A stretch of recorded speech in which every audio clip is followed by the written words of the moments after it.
गांव में पीपल के पेड़ के नीचे एक 30 रुपए में भरपेट खाने का ठेला लगा था, जहां लोग चाव से खाना खा रहे थे और कुछ 21-22 साल के लड़के बैठकर पढ़ रहे थे। अक्षय खाना परोस रहा था। ग्राहक तारीफ करते हुए खाना खा रहे थे। अरे वाह मेरे शेर बेटे, तूने तो कमाल कर दिया। भला 30 रुपए में इतना लजीज खाना कहाँ मिलेगा, वो भी भरपेट। सही कहा। ये कड़ी पकौड़े, पनीर आलू की भुजिया, रोटी चावल के साथ साथ अचार, रायता और सलाद। वाह भाई, ऐसी थाली तो शहर में भी ना मिलती 30 रुपए में। मगर अक्षय, इससे भी महान काम तो गरीब बच्चों को निःशुल्क शिक्षा देकर कर रहा है। हम गरीब गांव के किसान तो नहीं पढ़ पाए, लेकिन अगर हमारे बच्चे पढ़ लेंगे तो गांव सुधर जाएगा। ये सब आप लोगों का आशीर्वाद है दादाजी। मेरा लक्ष्य ही गांव को सस्ता भोजन और निःशुल्क शिक्षा देना है, ताकि हमारा नारायण गांव गुलामी की मानसिकता से बाहर आकर विकास कर सके। ओए ना कर मित्र, ना कर। इतना तगड़ा विकास ना कर भाई कि भगवान का प्रकोप सीधा नारायण गांव पर टूट पड़े। सभी ने चौंकते हुए आवाज की तरफ देखा। सामने गांव का मुखिया शंकर लाल दुर्जन पहलवान के साथ खड़ा था। ये क्या बोल रहे हैं मुखिया जी? कैसा भगवान का प्रकोप? भले मानुस, अब तो खुद सब कुछ बताएगा या फिर मैं तेरा भांडा फोड़ करूं? अक्षय मुखिया की बात सुनकर काफी घबरा गया।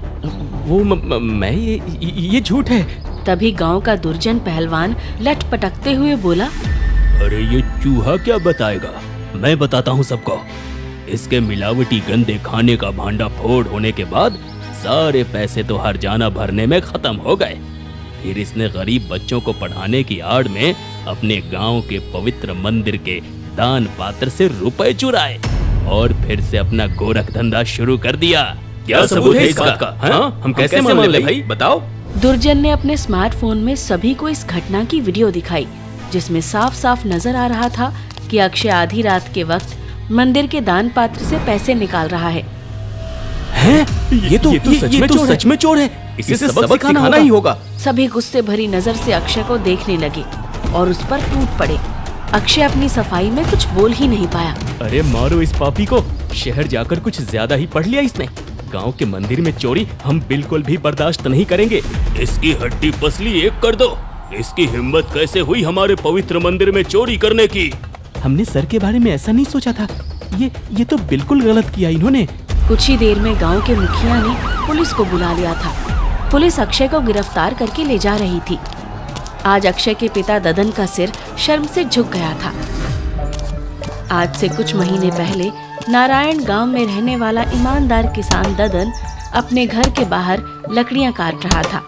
तभी उसका इकलौता बेटा अक्षय वहां आते हुए बोला, ये देखिए पिताजी, मैंने पूरे जिले में टॉप किया है। ये टॉप का होता है बेटा? अरे मेरा मतलब, मेरा पूरे जिले में सबसे ज्यादा नंबर है। इतना किसी के भी नहीं आए हैं। हाँ, अरे वाह बेटा, ये तो खुशी की बात है। पर इससे क्या होगा? इससे मुझे अच्छे कॉलेज में दाखिला मिलेगा पिताजी, और मैं अच्छी नौकरी करके आप लोगों के लिए, इस गांव के विकास के लिए बहुत कुछ कर पाऊंगा। अरे वाह बेटा, ये तो बड़ी अच्छी बात है। इसका तो जश्न होना चाहिए। हाँ। कुछ ही देर में अक्षय को कंधे पर बैठाकर ढोल नगाड़ों के साथ पूरे गांव में घुमाया जा रहा था और ददन गांव में लड्डू बांटता हुआ आगे आगे चल रहा था कि तभी सामने से दुर्जन पहलवान लटपटकते हुए आकर बोला, अरे ये का तमाशा लगा रखते हो ददन चचा? लॉटरी वॉटरी तो नहीं लगी? अरे नहीं दुर्जन पहलवान, हमारा बेटा पूरे जिला में टॉप किया है, टॉप। अरे उससे क्या होगा? अरे उसे सबसे बड़े कॉलेज में दाखिला मिलेगा। हाँ देखना। ये देखो, पढ़ाई के बाद फिर पढ़ाई। अरे कुछ ढंग का काम करने बोलो इसे, जिससे 4 पैसे की आमदनी हो। का डिग्री विग्री के चक्कर में पढ़कर अपनी जिंदगी खराब कर रहा है। हाँ। अरे दुर्जन भैया, ये पढ़ाई है जिससे गांव का विकास हो सकता है, समझे? अब वैसे ये बात आपकी मोटी बुद्धि में नहीं आने वाली। अक्षय की बात पर गांव वाले हंसने लगे और दुर्जन गुस्से से लाल पीला होकर वहां से चला गया। कुछ दिन बाद अक्षय अपने घर के बाहर उदास बैठा था।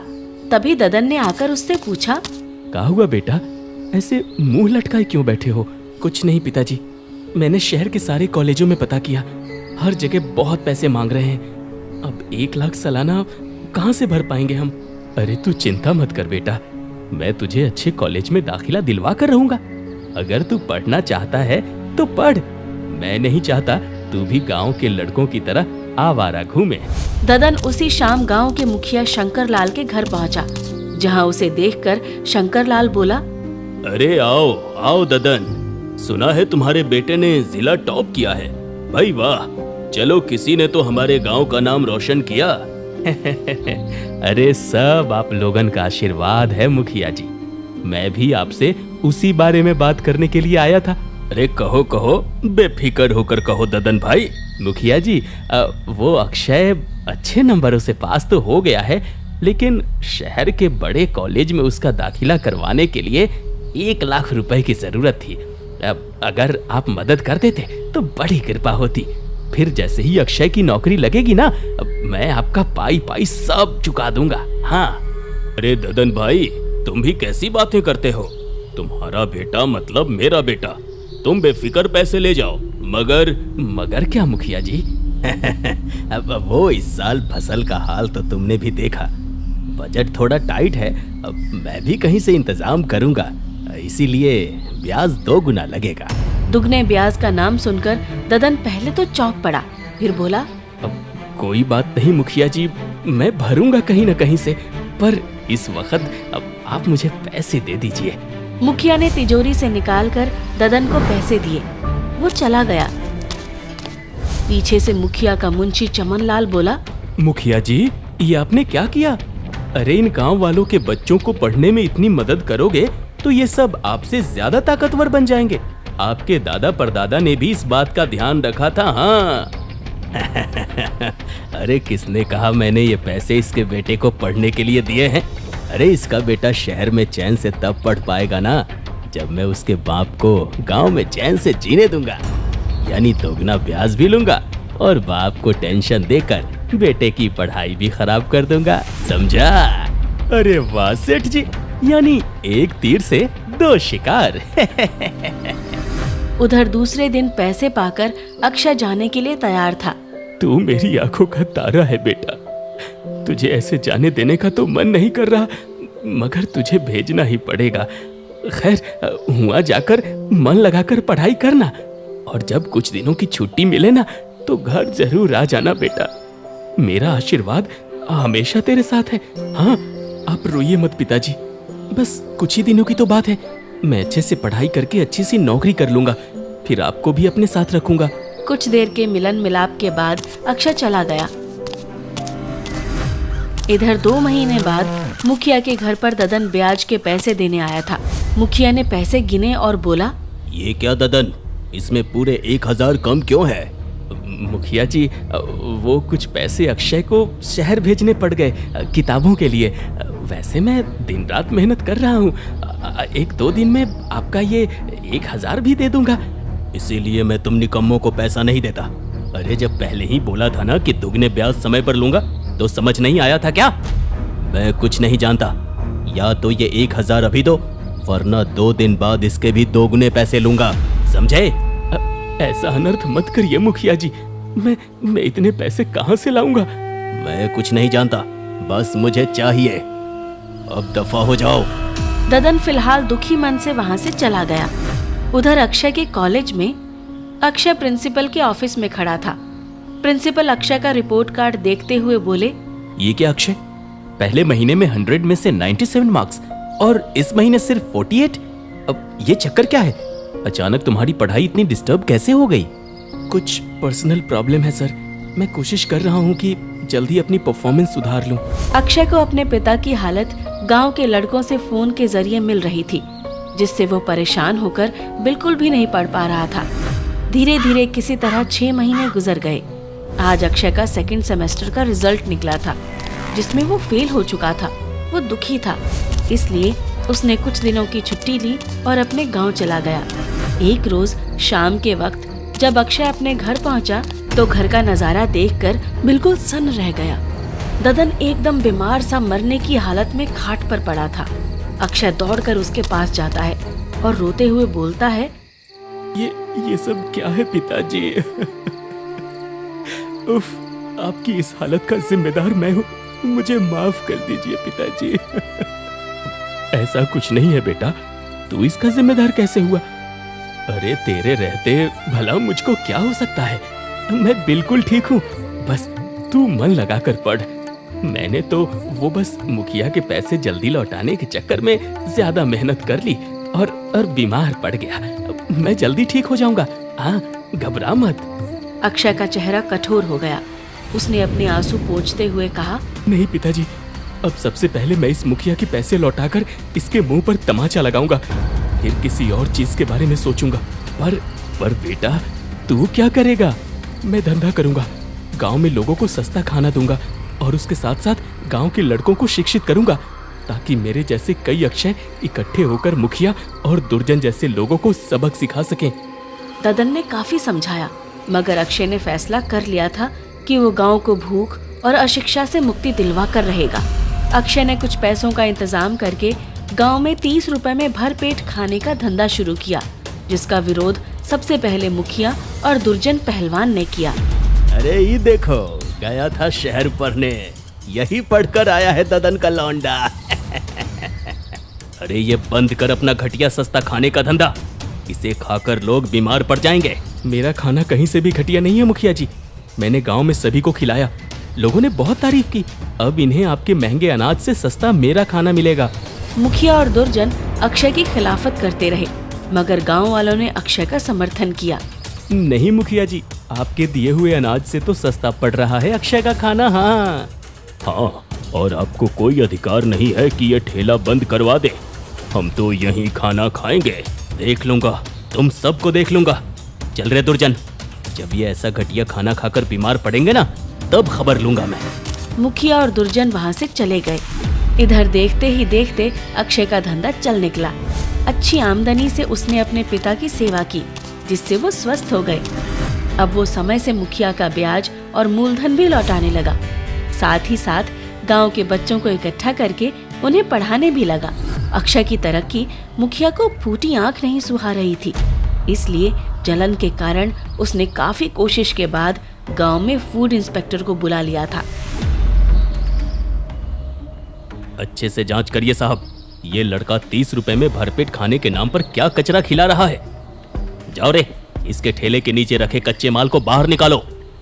फूड इंस्पेक्टर खड़ा था और मुखिया के आदमी लपक कर अक्षय के ठेले से सामान निकालने लगे, जो चोरी छिपे रात में ही वहाँ मुखिया के जरिए रखवा दिया गया था। अरे राम राम राम, हफ्ते भर की बासी दही, बेसन में मिलाने वाला पीला जहरीला रंग, बासी कच्ची सब्जियों पर दौड़ते कॉकरोच। हे भगवान, आप खुद देखिए साहब, ये लड़का गांव वालों को क्या जहर खिला रहा है। ये सब झूठ है, मैं रोज नया माल इस्तेमाल करता हूँ, चाहे तो आप गांव वालों से पूछ लीजिए साहब। वो तो ठीक है अक्षय, पर ये सब तुम्हारे ठेले से ही बरामद हुआ है, अब मुझे कार्यवाही तो करनी पड़ेगी।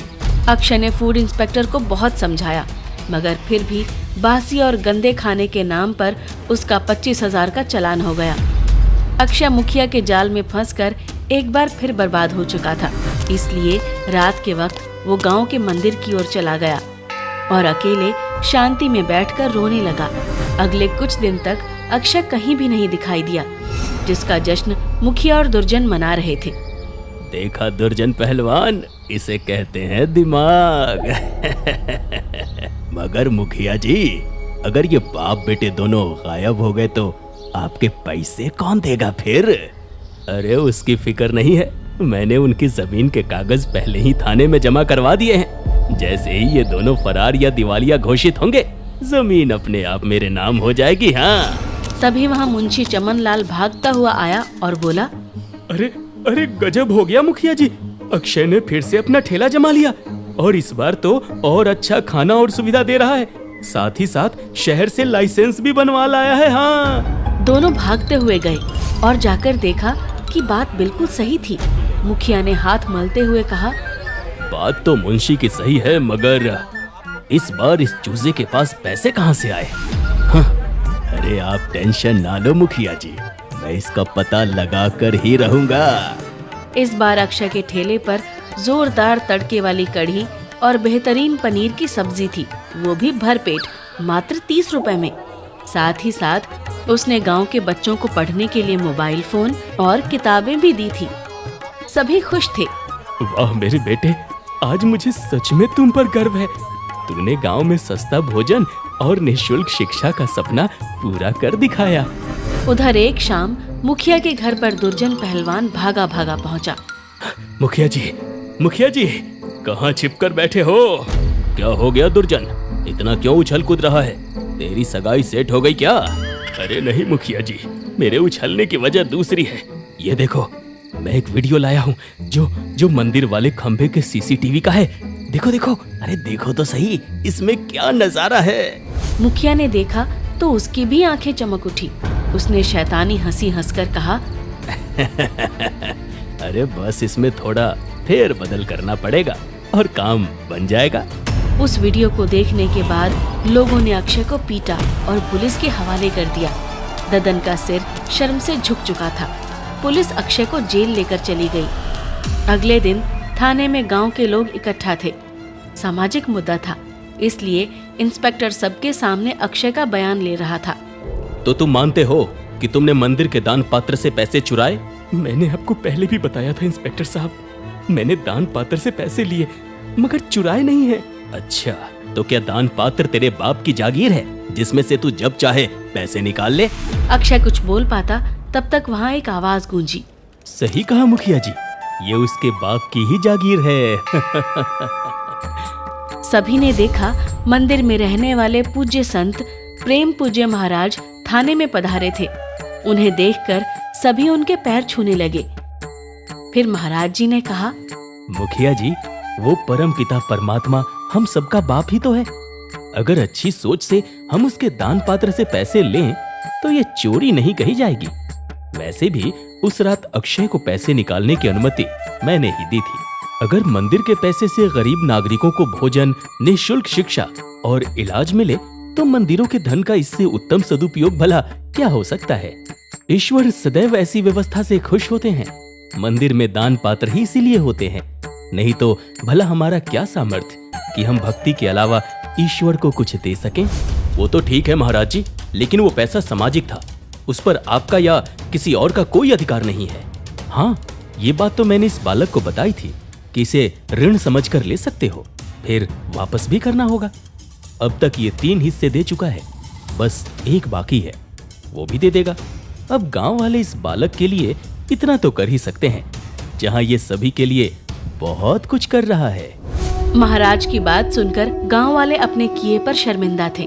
फिर सभी के और महाराज जी के कहने पर इंस्पेक्टर ने अक्षय को छोड़ दिया, जिसका विरोध मुखिया ने किया। ये गलत है। ये सब मिले हुए हैं इंस्पेक्टर साहब, सभी को गिरफ्तार कर लीजिए। अब मेरा मुख न खुलवाइए मुखिया जी तो अच्छा हो, नहीं तो मंदिर की अष्टधातु की मूर्ति, बड़े पीतल के घंटे और शहर के सेठों से मिलने वाले पैसों का हिसाब आप दे नहीं पाएंगे। मुझे सब पता है कहाँ क्या रखा है। महाराज जी की बात सुनकर मुखिया सकपका गया और अपने साथियों के साथ वहाँ से भाग खड़ा हुआ। इधर अक्षय महाराज जी के चरणों में गिरकर उनका धन्यवाद करने लगा। कुछ ही दिनों में अक्षय फिर से अपना 30 रुपए का भरपेट खाने का ठेला शुरू कर चुका था। बच्चे पढ़ते, लोग उसके ठेले पर खाना खाते और मेहनत से काम करते। ददन भी मूंछों पर ताव देता हुआ गल्ले पर बैठता।